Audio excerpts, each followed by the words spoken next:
The following content is for entertainment and educational purposes only. It does not constitute means for diagnosis, healthcare advice, nor treatment. Make use of a qualified healthcare professional for such purposes.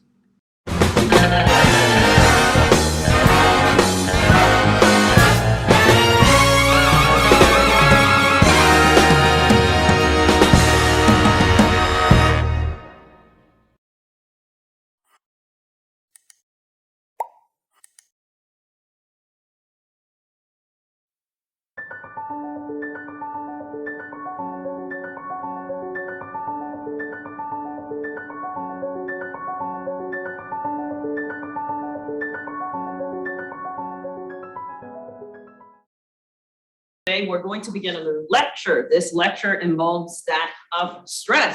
Thing that I often hear people say is that stress is bad, that stress is something that could harm you. And ultimately, yes, it could be something that could be detrimental for both your mental and physical health.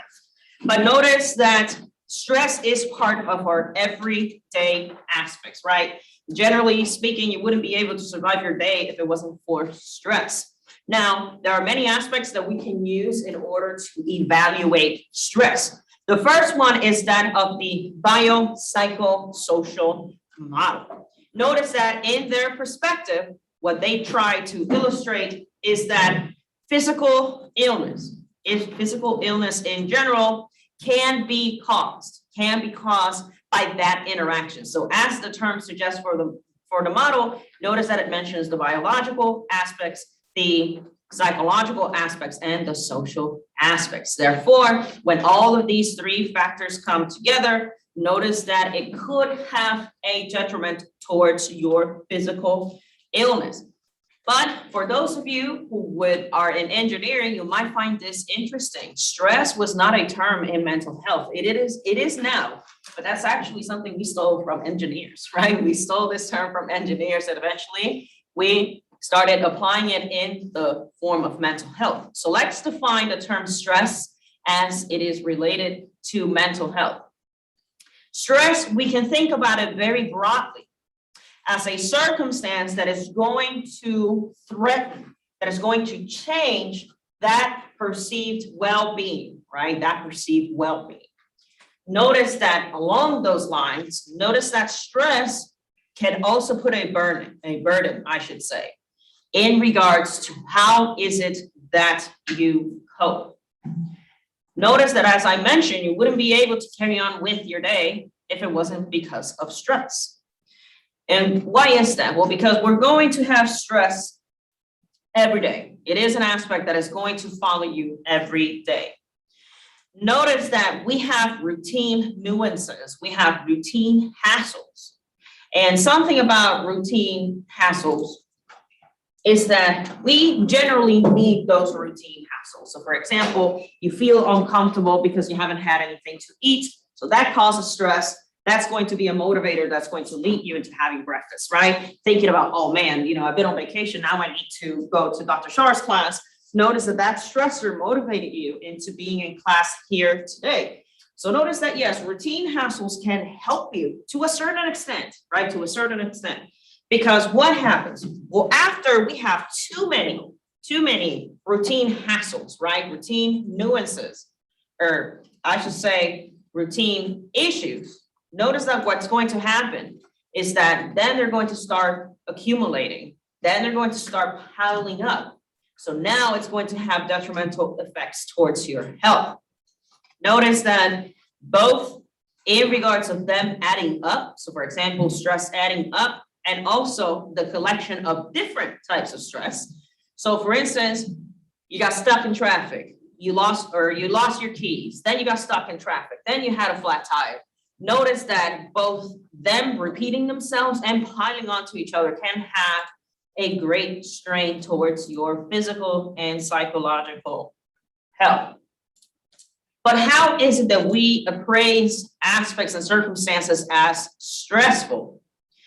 Notice that we have different processes in which we can do this appraisal. Let's look first at the primary aspect, right? That primary appraisal that you will engage in.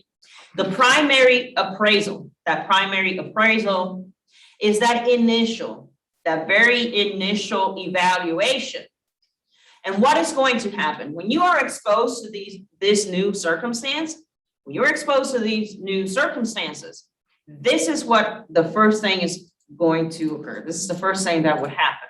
The first thing that you're going to do is determine whether or not this new stressor, this new circumstance, is it relevant to me? Is this actually related to me in any fashion? So that's going to be your first appraisal when it comes to stress. Now, let's assume that it is relevant to you. So the second step that you're going to engage in is, okay, yes, it is relevant, but now I need to determine, is it threatening, right? Is it threatening to me? So for example, your coping mechanisms, right? Is it placing a burden upon me? Now, if it is threatening, then your third aspect is, okay, now I'm going to evaluate this circumstance as stressful. If indeed you evaluate a circumstance as stressful, now we're going to move into the secondary stage, that secondary process of appraisal. Now, whenever you are engaged in this secondary process, this is when you're going to start applying, hopefully, your coping mechanisms, those coping resources that have allowed you to deal with stress. Now, I want to point out that generally when we hear the term coping, it sounds great, right? Oh, I'm coping with this, or I'm coping with that. The problem is not all coping mechanisms are created equal. So for example, I could be stressed out and start doing cocaine. So that is a coping mechanism, right? But the problem is it's probably not the best coping mechanism if I'm trying to address stress. So I do want to stress that out. Am I right? I'll be here a week. Thank you very much. So let's move on to our next slide. Notice that this is going to be an illustration as to how we will go to this appraisal process. Notice that here we have both stages or both processes in regards to the appraisal of stress. Here you have, notice the events, right? That circumstance. First, you're going to say, is this relevant to me? Is this relevant to me? And if it is not, if it is irrelevant or perhaps harmless, notice that the individual is going to address this as non-stressful. But if I do perceive it as threatening, notice that now I'm going to move into my secondary sense of appraisal. Now, notice that here, if I have adequate coping mechanisms, right? So like I mentioned, people start drinking, people start, say, driving really fast, right? They start doing things that they believe are adequate coping mechanisms. Notice that if they are adequate, then they're going to perceive no stress. Conversely, if these coping mechanisms are inadequate, notice that even so, the person is still going to view stress.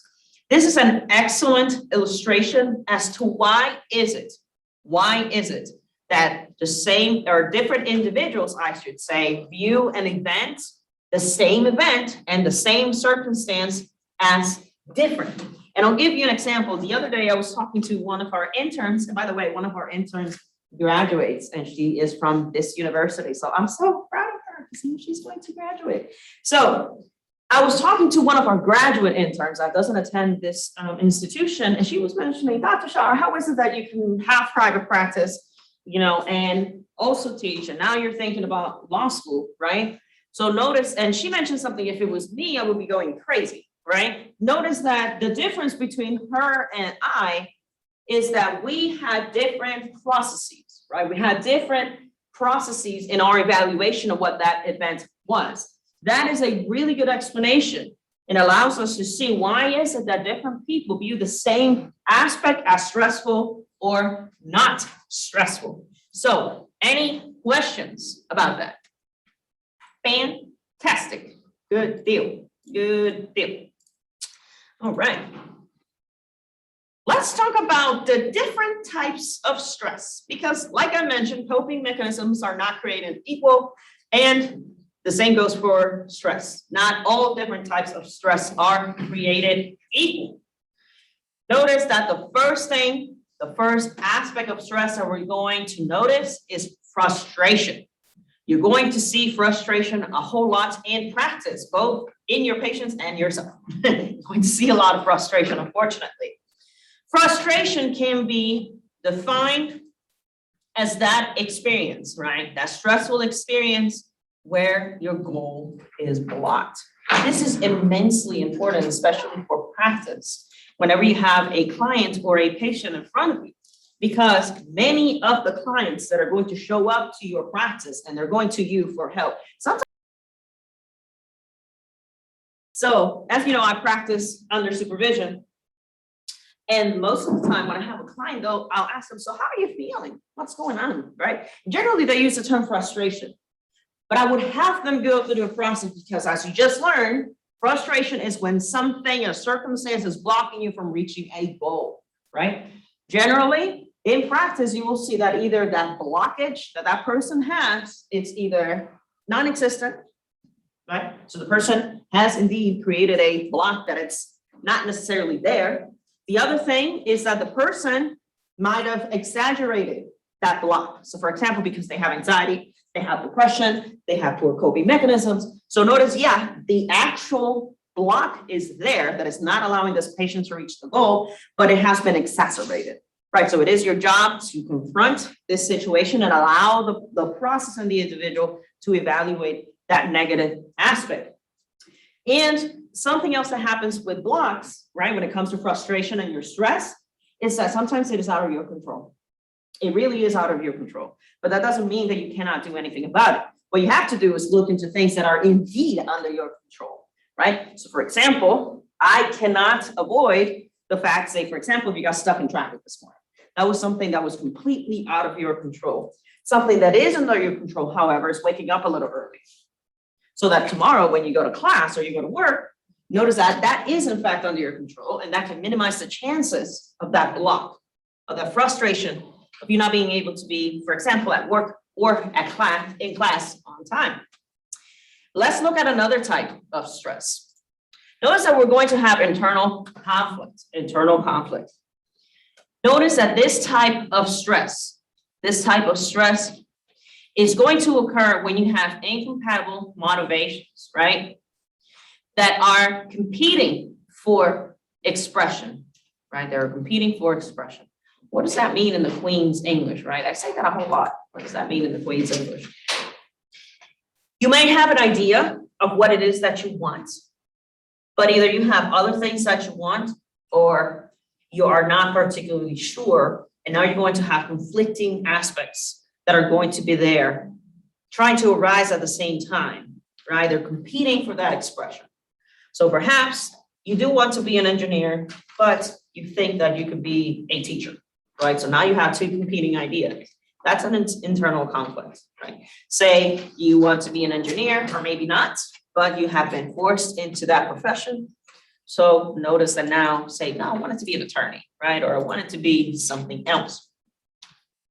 Another source of major type of stress, another major type of stressor is change.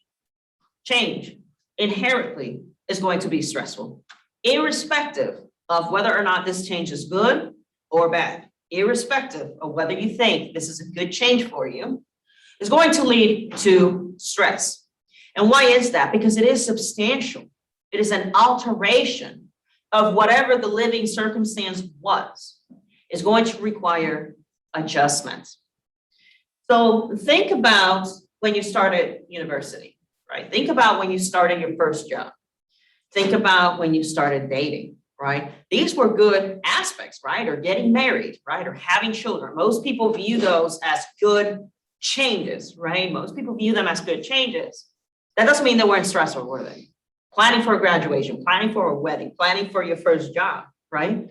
Going to school for the first time, right? So notice that even though they were positive aspects in your life, and you view them as positive, I should say, they still require adjustment. Therefore, they are stressful. Now, we talked a little bit about internal aspects. Let's talk a little bit about pressure. Pressure in this regard is expectations. Expectations that you have to behave or conduct yourself a certain way. You're going to see this immensely in practice. immensely in practice. I actually have a client. I think she's much younger than me and we're the same age. She just looks really young, right?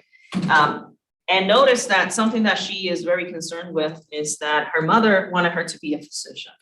But she failed college. She decided to drop out of college. And she shows up to practice frequently because of that, because she feels that she has failed her family. She thinks that she has failed. They were from another country. She's American, but her family came from another country to this country for seeking better opportunities. And she believes that even though, because they did that big sacrifice, she thinks she's, quote, a failure, right? So something that we do in practice often is, whose expectation is this? Is this your expectation, or is this the expectation your parents have for you? Notice when we start identifying where expectations come from, we can turn it from pressure into motivation, right? So that's something you're going to engage in an awful lot in practice. So, any questions about that?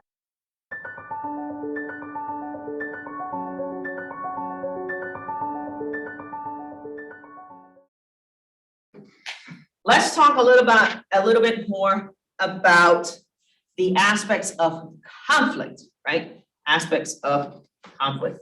Notice that whenever we are viewing conflict, we're going to view conflict in three significant aspects. The first conflict that you will face is generally approach, right? So imagine that this is you, right? This is a representation of you. Approach is that conflict in which both manners, both options seem adequate. So it's difficult to decide, right? It's difficult to decide. So notice that that is going to lead to stress because both options are appealing. You can see the benefits of both options. So it's really difficult to make a decision, right? Should I become an attorney or should I become an engineer, right? Both options sound appealing for certain people, but that is still going to generate conflict. That is still going to generate stress. So in regards to the approach conflict, remember that both generally are very similar. That's another aspect about the approach.